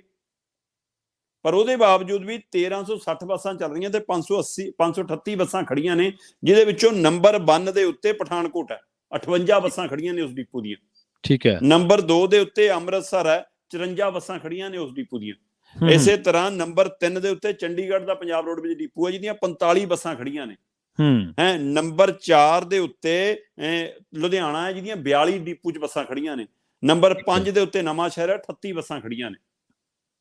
ਤੇ ਸਭ ਤੋਂ ਘੱਟ ਬੱਸਾਂ ਜੇਕਰ ਕਿਸ ਦੀਆਂ ਖੜੀਆਂ ਨੇ ਤਾਂ ਉਹ 9 ਬੱਸਾਂ ਨੇ ਜੀ ਪੱਟੀ ਦੀਆਂ। ਉਹ ਤੋਂ ਘੱਟ 13 ਬੱਸਾਂ ਨੇ ਜਗਰਾਉਂ ਦੀਆਂ ਤੇ ਮੋਗੇ ਦੀਆਂ। ਸਭ ਤੋਂ ਘੱਟ ਵਾਲੇ ਇਹ ਨੇ। ਹੁਣ 9 ਤੋਂ ਘੱਟ ਬੱਸਾਂ ਕਿਸੇ ਡਿਪੂ ਦੀਆਂ ਨਹੀਂ ਖੜੀਆਂ, ਤੇ ਵੱਧ ਤੋਂ ਵੱਧ 58 ਤੱਕ ਬੱਸਾਂ ਖੜੀਆਂ ਨੇ। ਤੇ 538 ਬੱਸਾਂ ਜਿਹੜੇ ਰੋਡਵੇ ਦੀਆਂ ਨਾ ਚੱਲਣ, ਉਹ ਰੋਜ਼ਾਨਾ ਘਾਟਾ 54 ਲੱਖ ਤੋਂ ਉੱਪਰ, 54,31,000 ਦਾ ਘਾਟਾ ਹੋਵੇ, ਸਾਲ ਦਾ ਘਾਟਾ 200 ਕਰੋੜ ਨੂੰ ਟੱਪ ਜਵੇ, ਤੇ ਸਰਕਾਰ ਨੂੰ ਸਾਲ ਹੋ ਚੱਲਿਆ ਹੋਵੇ, ਸਰਕਾਰ ਨੂੰ ਦਿਖਦਾ ਨਹੀਂ ਕਿ ਮੈਨੂੰ ਇਹ ਘਾਟਾ ਪੈ ਰਿਹਾ। ਤੇ ਸਰਕਾਰ ਅਜੇ ਤੱਕ ਨਾ ਭਰਤੀ ਕਰ ਸਕੇ, ਨਾ ਯੂਨੀਅਨਾਂ ਦੇ ਮਸਲੇ ਹੱਲ ਕਰ ਸਕੇ, ਨਾ ਖੜੀਆਂ ਬੱਸਾਂ ਨੂੰ ਸੜਕਾਂ ਤੇ ਲਿਆ ਸਕੇ, ਜਿਹੜੀਆਂ ਚੱਲ ਰਹੀਆਂ ਨੇ ਨਾ ਉਹਨਾਂ ਨੂੰ ਮੁਨਾਫੇ 'ਚ ਲਿਆ ਸਕੇ। ਫਿਰ ਪਹਿਲਿਆਂ ਤੇ ਇਹਨਾਂ 'ਚ ਫਰਕ ਕੀ ਹੈ ਜਨਾਬ। ਸੋ ਇਸ ਲਈ ਇਹ ਵੱਡੀ ਮੁਸ਼ਕਲ ਚੋਂ ਪੰਜਾਬ ਲੰਘ ਰਿਹਾ, ਪੰਜਾਬ ਦੀ ਰੋਡਵੇਜ਼ ਵੀ, ਪੰਜਾਬ ਦਾ ਬਿਜਲੀ ਵੀ, ਤੇ ਸਮੁੱਚਾ ਸਾਡਾ ਕਾਨੂੰਨੀ ਹਵਾਲਾ ਵੀ। ਸੋ ਇਸ ਲਈ ਸਾਰੇ ਪਾਸੇ ਹਾਹਾਕਾਰ ਵਰਗੀ ਸਥਿਤੀ ਹੈ ਪ੍ਰਵੀਨ ਜੀ। ਹਾਂ, ਬਿਲਕੁਲ। ਸਰਕਾਰ ਨੂੰ ਉਹ ਅਸਾਸੇ ਕਦੇ ਵੀ ਖਤਮ ਜਾਂ ਕਦੇ ਵੀ ਉਹ ਤਬਾਹ ਪਾਸੇ ਵੱਲ ਨਹੀਂ ਲਿਜਾਣੇ ਚਾਹੀਦੇ, ਜਿੱਥੋਂ ਸਰਕਾਰ ਨੂੰ ਕੀ ਆਮਦਨ ਹੋ ਸਕਦੀ ਹੈ। ਵਿਭਾਗ ਇਹ ਨਹੀਂ ਗਾ ਕਿ ਸਰਕਾਰ ਤੋਂ ਖਾਂਦੇ ਨੇ। ਕਈ ਵਿਭਾਗ ਸਰਕਾਰ ਦੇ ਕਮਾਈ ਕਰਕੇ ਦਿੰਦੇ ਨੇ। ਹੋ ਸਕਦਾ ਉਹਨਾਂ ਦੀ ਗਿਣਤੀ ਥੋੜੀ ਹੋਵੇ, ਪਰ ਉਹਨਾਂ ਦਾ ਰੈਵਨਿਊ ਬਿਲਕੁਲ ਜਨਰੇਟ ਹੁੰਦਾ। ਇਹ ਨਹੀਂ ਗੱਲ ਕਿ ਸਰਕਾਰ ਹਮੇਸ਼ਾ ਤਨਖਾਹਾਂ ਹੀ ਦਿੰਦੀ ਹੈ ਜਾਂ ਸਰਕਾਰ ਦੀਆਂ ਲਾਗਤਾਂ ਨੇ, ਸਰਕਾਰ ਨੂੰ ਰੈਵਨਿਊ ਵੀ ਜਾਂਦਾ। ਆਪਾਂ ਅਗਲੀ ਖਬਰ ਦੇ ਵੱਲ ਵਧੀਏ ਸ਼ਰਮਾ ਜੀ। ਤੇ ਇਸ ਵੇਲੇ ਹਰਿਆਣੇ ਦੇ ਵਿੱਚ ਸਥਿਤੀ ਬਹੁਤ ਤਣਾਅਪੂਰਨ ਹੈ। ਉਹਦਾ ਕਾਰਨ ਇੱਕੋ ਹੈ ਕਿ ਉੱਥੇ ਨਾਸਿਰ ਤੇ ਜੁਨੈਦ ਨਾਂ ਦੇ 2 ਮੁੰਡਿਆਂ ਦੇ ਕੰਕਾਲ ਮਿਲੇ ਨੇ, ਗੱਡੀ ਸੜੀ ਹੋਈ ਤੇ ਉਹਨੂੰ ਲੈ ਕੇ ਬਹੁਤ ਸਾਰੇ ਲੋਕ ਜਿਹੜੇ ਗਊ ਰੱਖਿਅਕਾਂ ਦੇ ਸਮਰਥਕ ਨੇ, ਜਾਂ ਕਹਿ ਲਓ ਕਿ ਹਿੰਦੂਤਵ ਦੀ ਰਾਜਨੀਤੀ ਦੇ ਵਿੱਚ ਵਿਸ਼ਵਾਸ ਰੱਖਦੇ ਨੇ, ਉਹਨਾਂ ਨੇ ਸਥਿਤੀ ਪੂਰੀ ਤਣਾਅਪੂਰਨ ਬਣਾਈ ਹੋਈ ਹੈ। ਪਰ ਜਿਹੜੀ ਪਾਰਟੀ ਦੀ ਸਰਪ੍ਰਸਤੀ ਦੇ ਦੋਸ਼ ਲੱਗਦੇ ਨੇ, ਉਹ ਪਾਰਟੀ ਦੇ ਬਾਰੇ ਖਬਰ ਸੁਣਨ ਦੇ ਵਿੱਚ ਆ ਰਹੀ ਹੈ ਕਿ ਵੋਟਾਂ ਖਾਤਰ ਤਾਂ ਭਾਜਪਾ ਨੂੰ ਗਊ ਮਾਸ ਖਾਣਾ ਵੀ ਮਨਜ਼ੂਰ ਹੈ। ਕੀ ਗੱਲ ਸੱਚ ਹੈ? ਬਿਲਕੁਲ ਪ੍ਰਵੀਨ ਜੀ, ਇਹ ਗੱਲ ਦਰੁਸਤ ਹੈ ਜੀ ਕਿ ਵੋਟਾਂ ਖਾਤਰ ਇਹ ਪਾਰਟੀ ਜਿਹੜੀ ਆਪਣੇ ਆਪ ਨੂੰ ਦਮ ਦਿਖਾਉਂਦੀ ਹੈ ਕਿ ਅਸੀਂ ਹਿੰਦੂਵਾਦ ਦੇ ਰੱਖਕਾਂ ਹੈ, ਅਸੀਂ ਆਪਣੇ ਰੀਤੀ ਰਿਵਾਜਾਂ ਦੇ ਰੱਖਕਾਂ, ਅਸੀਂ ਆਪਣੀਆਂ ਕਦਰਾਂ ਕੀਮਤਾਂ ਤੇ ਖੜੇ ਹਾਂ, ਉਹ ਅੰਦਰੋਂ ਬਿਲਕੁਲ ਖੋਖਲੇ ਸਾਬਤ ਹੁੰਦੇ ਨੇ ਜਦੋਂ ਵੋਟਾਂ ਦੀ ਰਾਜਨੀਤੀ ਦੇ ਮੈਦਾਨ 'ਚ ਦਿਖਦੇ ਨੇ। ਫਿਰ ਉੱਥੇ ਇਹਨਾਂ ਨੂੰ ਕੁਝ ਨਹੀਂ ਚਾਹੀਦਾ। ਮੇਘਾਲਿਆ ਇਸ ਗੱਲ ਦੀ ਵੱਡੀ ਉਦਾਹਰਨ ਬਣ ਕੇ ਸਾਹਮਣੇ ਆਇਆ। ਠੀਕ ਹੈ। ਮੇਘਾਲਿਆ ਦੇ ਵਿੱਚ ਇਹਨਾਂ ਨੇ ਇਹ ਸੁਨੇਹਾ ਦਿੱਤਾ ਕਿ ਸਾਨੂੰ ਗਊ ਮਾਸ ਖਾਣ ਤੋਂ, ਵੇਚਣ ਤੋਂ ਕੋਈ ਇਤਰਾਜ਼ ਨਹੀਂ, ਖਾਓ, ਕਿਉਂਕਿ ਵੋਟਾਂ ਚਾਹੀਦੀਆਂ ਸੀ। ਸੋ ਸਵਾਲ ਇਹ ਹੈ ਕਿ ਜਿਹੜੇ ਦਮ ਭਰਦੇ ਨੇ ਤੁਹਾਡੇ ਸਾਡੇ ਲਈ, ਜੇ ਗਊ ਪਵਿੱਤਰ ਆ ਤਾਂ ਉਹ ਇੱਥੇ ਵੀ ਆ ਤੇ ਅਮਰੀਕਾ ਇੰਗਲੈਂਡ 'ਚ ਵੀ ਆ, ਤੇ ਉਹ ਫਿਰ ਮੇਘਾਲਿਆ 'ਚ ਜਾ ਕੇ ਕਿਉਂ ਬਦਲ ਗਿਆ? ਜਿਹੜਾ ਉੱਤਰੀ ਭਾਰਤ ਦੇ ਵਿੱਚ ਤੁਸੀਂ ਦਮ ਦਿਖਾਉਂਦੇ ਹੋ, ਜਿਹੜਾ ਪੂਰਬੀ ਭਾਰਤ 'ਚ ਦਮ ਦਿਖਾਉਂਦੇ ਹੋ ਹੈ, ਉਹ ਉੱਥੇ ਜਾ ਕੇ ਕਿਉਂ ਬਦਲ ਗਿਆ? ਸੋ ਇਸ ਲਈ ਇਹ ਆਪਣੇ ਆਪ ਸਵਾਲ ਹੈ ਕਿ ਉੱਤਰੀ ਪੱਛਮੀ ਭਾਰਤ ਦੇ ਵਿੱਚ ਜਿਹੜੀ ਗਊ ਪਵਿੱਤਰ ਆ ਹੈ ਨਾ, ਉਹ ਪੂਰਬ ਉੱਤਰ ਰਾਜਾਂ 'ਚ ਜਾ ਕੇ ਕਿਉਂ ਨਹੀਂ ਗਈ? ਹੋਇਆ ਕੀ ਪ੍ਰਵੀਨ ਜੀ? ਹੋਇਆ ਇਹ ਕਿ ਹਾਲ ਹੀ 'ਚ 3 ਸੂਬਿਆਂ ਦੇ ਅੱਜ ਨਤੀਜੇ ਆਉਣੇ ਆ ਵੈਸੇ, ਠੀਕ ਹੈ ਨਾ, ਤ੍ਰਿਪੁਰਾ ਦੇ, ਨਾਗਾਲੈਂਡ ਤੇ ਮੇਘਾਲਿਆ ਦੇ। ਤੇ ਇਹਦੇ ਵਿੱਚੋਂ ਮਤਲਬ ਕਿ ਪਤਾ ਲੱਗ ਰਿਹਾ ਕਿ ਲਗਭਗ ਬੀਜੇਪੀ ਸਰਕਾਰ ਬਣਾਉਂਦੀ ਨਜ਼ਰ ਆ ਰਹੀ ਆ ਤ੍ਰਿਪੁਰਾ ਤੇ ਨਾਗਾਲੈਂਡ ਦੇ ਵਿੱਚ। ਤ੍ਰਿਪੁਰਾ ਦੇ ਵਿੱਚ ਹੋ ਸਕਦਾ ਬੀਜੇਪੀ ਨੂੰ 35 ਸੀਟਾਂ ਆ ਜਾਣ, 31 ਚਾਹੀਦੀਆਂ ਬਹੁਮਤ ਲਈ, 60 ਸੀਟਾਂ ਨੇ। ਇਸੇ ਤਰ੍ਹਾਂ ਨਾਗਾਲੈਂਡ 'ਚ ਵੀ 60 ਨੇ, ਉਹਦੇ ਵਿੱਚ 40 ਦੇ ਗੇਟ 'ਚ ਆ ਸਕਦੇ ਨੇ। ਪਰ ਮੇਘਾਲਿਆ ਜਿੱਥੇ ਚੰਦ ਸੀਟਾਂ ਲਈ ਗਊ ਮਾਸ ਖਾਣਾ ਵੀ ਮਨਜ਼ੂਰ ਕਰ ਲਿਆ ਭਾਜਪਾ ਨੇ, ਉੱਥੇ 10 ਤੋਂ ਪਾਰ ਨਹੀਂ ਜਾਂਦੇ ਦਿਖਦੇ। 31 ਸੀਟਾਂ ਚਾਹੀਦੀਆਂ ਨੇ ਬਹੁਮਤ ਲਈ 60 ਚੋਂ, ਜੀ ਤੇ ਇਹਨਾਂ ਦਾ ਅੰਕੜਾ 5 ਤੋਂ 10 ਦੇ ਵਿੱਚ ਫਸਦਾ ਨਜ਼ਰ ਆ ਰਿਹਾ। ਤੇ ਪਰ ਉਹਦੇ ਬਾਵਜੂਦ ਵੀ ਹੋਇਆ ਕੀ, ਲਓ ਮੈਂ ਦੱਸਦਾ। ਮੇਘਾਲਿਆ ਦੇ ਚ ਭਾਜਪਾ ਪਾਰਟੀ ਦੇ ਜਿਹੜੇ ਸੂਬਾ ਪ੍ਰਧਾਨ ਨੇ ਆਰਨੇਸਟ ਮਾਬਰੀ ਜੀ, ਉਹ ਸੂਬਾ ਪ੍ਰਧਾਨ ਨੇ ਇੱਕ ਬਕਾਇਦਾ ਇੰਟਰਵਿਊ ਦੇ ਵਿੱਚ ਬਿਆਨ ਦਿੱਤਾ ਕਿ ਗਊ ਮਾਸ ਮੈਂ ਖਾਣਾ ਜੀ ਤੇ ਮੈਨੂੰ ਕੋਈ ਨਹੀਂ ਰੋਕ ਸਕਦਾ। ਠੀਕ ਹੈ। ਤੇ ਉਸ ਦੀ ਪੁਸ਼ਟੀ ਉਹਨਾਂ ਨੇ ਫਿਰ ਇੱਕ ਹੋਰ ਇੰਟਰਵਿਊ ਦੇ ਵਿੱਚ, ਇੱਕ ਅੰਗਰੇਜ਼ੀ ਅਖਬਾਰ ਵਾਲਿਆਂ ਨੇ ਇੰਟਰਵਿਊ ਕੀਤੀ, ਦੁਬਾਰਾ ਉਹ ਚ ਉਹਨਾਂ ਨੇ ਉਹ ਗੱਲ ਫਿਰ ਦੁਹਰਾਈ ਕਿ ਗਊ ਮਾਸ ਖਾਣਾ ਮੇਘਾਲਿਆ ਦੇ ਸੱਭਿਆਚਾਰ ਦਾ ਹਿੱਸਾ ਹੈ ਜੀ, ਤੇ ਸਾਡੇ ਸੱਭਿਆਚਾਰ ਦਾ ਹਿੱਸਾ, ਇਸ ਲਈ ਮੈਂ ਵੀ ਖਾਣਾ ਤੇ ਹੋਰ ਵੀ ਖਾਂਦੇ ਨੇ। ਠੀਕ ਹੈ। ਹੁਣ ਇਸ ਗੱਲ ਦਾ ਕਾਊਂਟਰ ਨਾ ਪਾਰਟੀ ਦੇ ਪ੍ਰਧਾਨ ਨੇ ਕੀਤਾ, ਰਾਸ਼ਟਰੀ ਪ੍ਰਧਾਨ ਨੇ ਕੀਤਾ, ਨਾ ਰਾਸ਼ਟਰੀ ਅਖੌਤੀ ਬੁਲਾਰਿਆਂ ਨੇ ਕੀਤਾ, ਨਾ ਇਸ ਗੱਲ ਨੂੰ ਚੈਨਲਾਂ ਨੇ ਪ੍ਰਚਾਰਿਆ, ਨਾ ਇਹਨਾਂ ਦੇ ਇਹੀ ਗੱਲ ਕਿਸੇ ਹੋਰ ਪਾਰਟੀ ਦੇ ਲੀਡਰ ਨੇ ਕਹੀ ਹੁੰਦੀ ਤੇ ਹੁਣ ਤੱਕ ਉਹਦੇ ਘਰ ਮੂਹਰੇ ਧਰਨਾ ਵੀ ਲਾਇਆ ਹੁੰਦਾ, ਉਹਦਾ ਘਰ ਭੰਨਿਆ ਵੀ ਹੁੰਦਾ, ਗੱਡੀਆਂ ਵੀ ਚਲਾਈ ਹੁੰਦੀਆਂ, ਬਲਡੋਜ਼ਰ ਵੀ ਪਹੁੰਚ ਕੇ ਹੁੰਦੇ ਐ, ਤੇ ਦੇਸ਼ ਭਰ ਦੇ ਵਿੱਚ ਮੀਡੀਆ ਤੇ ਸੋਸ਼ਲ ਮੀਡੀਆ ਤੇ ਤਰਥੱਲੀ ਵੀ ਮਚਾਈ ਹੁੰਦੀ। ਤੇ ਹੁਣ ਤੁਹਾਡੀ ਹੀ ਪਾਰਟੀ ਦਾ ਮੇਘਾਲਿਆ ਦਾ ਪ੍ਰਧਾਨ ਕਹੇ ਕਿ ਗਊ ਮਾਸ ਖਾਣਾ ਮੈਂ ਤੇ ਖਾਵਾਂਗਾ ਜੀ, ਮੈਨੂੰ ਕੋਈ ਨਹੀਂ ਰੋਕ ਸਕਦਾ, ਤੇ ਫਿਰ ਉਹ ਦੁਬਾਰਾ ਜਦੋਂ ਸਵਾਲ ਆਵੇ ਕਹਿੰਦਾ ਨਹੀਂ ਤਾਂ ਸਾਡਾ ਸੱਭਿਆਚਾਰ ਹੈ। ਇਹਦਾ ਮਤਲਬ ਪ੍ਰਧਾਨ ਰਾਹੀਂ ਭਾਜਪਾ ਨੇ ਮੇਘਾਲਿਆ 'ਚ ਸੁਨੇਹਾ ਦਿੱਤਾ ਕਿ ਭਾਈ ਤੁਹਾਨੂੰ ਅਸੀਂ ਰੋਕਾਂਗੇ ਨਹੀਂ। ਜੀ ਜੀ, ਇਹ ਉਹਦੇ ਰਾਹੀਂ ਇੱਕ ਤਰ੍ਹਾਂ ਪ੍ਰਚਾਰ ਦਾ ਹਿੱਸਾ ਸੀ। ਨਹੀਂ ਉੱਥੇ ਕਾਊਂਟਰ ਕਰਦੇ ਕਿ ਸੀਟਾਂ ਜਾਂਦੀਆਂ ਜਾਣ, ਮੇਘਾਲਿਆ ਜਾਂਦਾ ਜਾਵੇ, ਸੱਤਾ ਜਾਂਦੀ ਆ ਜਾਵੇ, ਪਰ ਅਸੀਂ ਆਪਣੇ ਸਿਧਾਂਤ ਤੇ ਕਾਇਮ ਆ ਜੇ ਸੱਚੇ ਹੁੰਦੇ। ਜੀ ਬਿਲਕੁਲ। ਸੋ ਇਸ ਲਈ ਦੇਸ਼ ਦੇ ਵਿੱਚ ਜਦੋਂ ਹੱਤਿਆਵਾਂ ਹੁੰਦੀਆਂ ਨੇ, ਗੱਡੀਆਂ ਭੰਨੀਆਂ ਜਾਂਦੀਆਂ ਨੇ, ਲੋਕ ਸਾੜੇ ਜਾਂਦੇ ਨੇ ਹੈ, ਤਦ ਇਹਨਾਂ ਦੇ ਮੂੰਹ ਸੀਤੇ ਜਾਂਦੇ ਨੇ, ਤਦ ਇਹ ਪਾਰਟੀ ਦੇ ਲੀਡਰ ਬੋਲਦੇ ਨਹੀਂ, ਸਗੋਂ ਤੇ ਕਈ ਥਾਵਾਂ ਤੇ ਤਦ ਸਾਹਮਣੇ ਆਉਂਦੇ ਨੇ ਕਿ ਉਹਨਾਂ ਲੋਕਾਂ ਨੂੰ ਬਚਾਉਣ 'ਚ ਭੂਮਿਕਾ ਨਿਭਾਉਂਦੇ ਨੇ ਜਿਨ੍ਹਾਂ ਨੇ ਕਰਤੂਤਾਂ ਕੀਤੀਆਂ ਹੁੰਦੀਆਂ ਨੇ। ਠੀਕ ਹੈ। ਤੇ ਪਰ ਇੱਥੇ ਜਦੋਂ ਆਪਣਾ ਪਾਰਟੀ ਦਾ ਪ੍ਰਧਾਨ ਕਹਿੰਦਾ ਨਾ ਹੁਣ ਤੱਕ ਪ੍ਰਧਾਨ ਕੱਢਿਆ, ਕਿਉਂਕਿ ਵੋਟਾਂ ਲੈਣੀਆਂ ਸੀ ਜਨਾਬ, ਔਰ ਸਿਰਫ 5-4 ਸੀਟਾਂ ਜਿਹੜੀਆਂ 10 ਤੱਕ ਵੀ ਨਹੀਂ ਪੂਰੀਆਂ ਹੁੰਦੀਆਂ ਜੀ, ਸੋ ਉਹ ਸੀਟਾਂ ਦੇ ਲੈਣ ਲਈ ਇਹਨਾਂ ਨੂੰ ਗਊ ਮਾਸ ਖਾਣਾ ਵੀ ਮਨਜ਼ੂਰ ਹੈ। ਸੋ ਇਹ ਕਿੱਥੋਂ ਦੇ ਮਤਲਬ ਕਿ ਸਿਧਾਂਤਵਾਦੀ ਨੇ, ਕਿੱਥੋਂ ਦੇ ਹਿੰਦੂਵਾਦੀ ਨੇ, ਇਹ ਸਾਰਾ ਢੋਂਗ ਹੈ ਰਾਜਨੀਤੀ ਦਾ ਜਿਹੜਾ ਬੇਨਕਾਬ ਹੋ ਗਿਆ ਮੇਘਾਲਿਆ 'ਚ ਜਾ ਕੇ। ਪ੍ਰਵੀਨ ਜੀ ਜੀ ਜੀ, ਤੇ ਜਾਂਦਿਆਂ ਦੀ ਗੱਲ ਕਰੀਏ ਸ਼ਰਮਾ ਜੀ ਪਾਕਿਸਤਾਨ ਦੀ, ਪਾਕਿਸਤਾਨ ਦੇ ਵਿੱਚ ਮਹਿੰਗਾਈ ਤੇ ਕਰਜ਼ੇ ਨੇ ਪਾਕਿਸਤਾਨ ਦਾ ਲੱਕ ਤੋੜ ਦਿੱਤਾ ਜੀ। ਬਿਲਕੁਲ ਪ੍ਰਵੀਨ ਜੀ, ਬਹੁਤ ਫਿਕਰਮੰਦੀ ਹੈ ਜੀ, ਖਾਸ ਕਰਕੇ ਜਦੋਂ ਬਾਗੇ ਪਾਰ ਤੋਂ ਲਾਹੌਰ ਵਾਲੇ ਪਾਸਿਓਂ ਤੱਤੀ ਹਵਾ ਆਉਂਦੀ ਹੈ ਤਾਂ ਪੀੜ ਬਹੁਤ ਹੁੰਦੀ ਹੈ। ਕਿਉਂਕਿ ਮਿੱਟੀ ਵੀ ਆਪਣੀ ਆ, ਲਹੂ ਵੀ ਆਪਣਾ ਤੇ ਮੁਲਕ ਵੀ ਇੱਕੋ ਸੀ ਕਿਸੇ ਸਮੇਂ ਤਾਂ ਨਾ।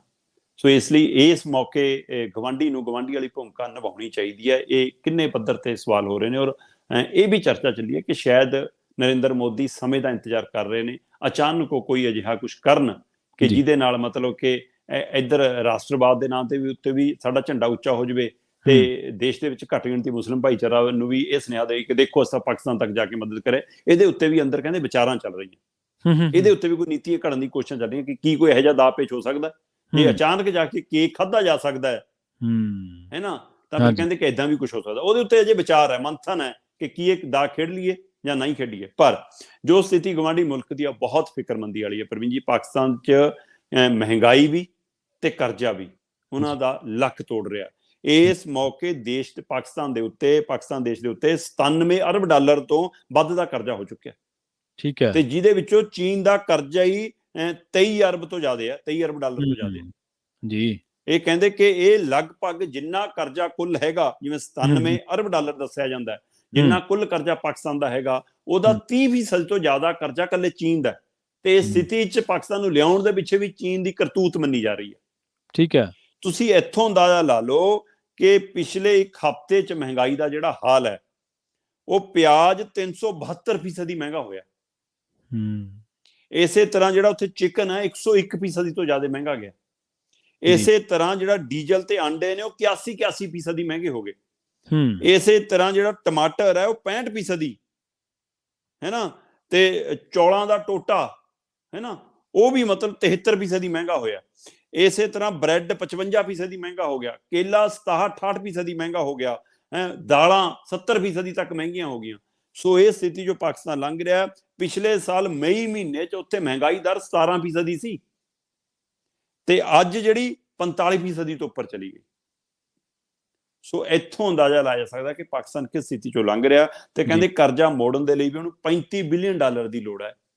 ਸੋ ਆਟੇ ਤੋਂ ਲੈ ਕੇ ਦਾਲ ਤੱਕ, ਬ੍ਰੈਡ ਤੋਂ ਲੈ ਕੇ ਟਮਾਟਰ, ਅੰਡਿਆਂ ਤੱਕ, ਪਿਆਜ਼ ਤੱਕ, ਜਿਸ ਕਦਰ ਉੱਥੇ ਮਹਿੰਗਾਈ ਦੀ ਦਰ ਆ, ਮਤਲਬ 372%, 100% ਹੈ ਨਾ, 70% ਚੀਜ਼ ਮਹਿੰਗੀ ਹੋਣਾ।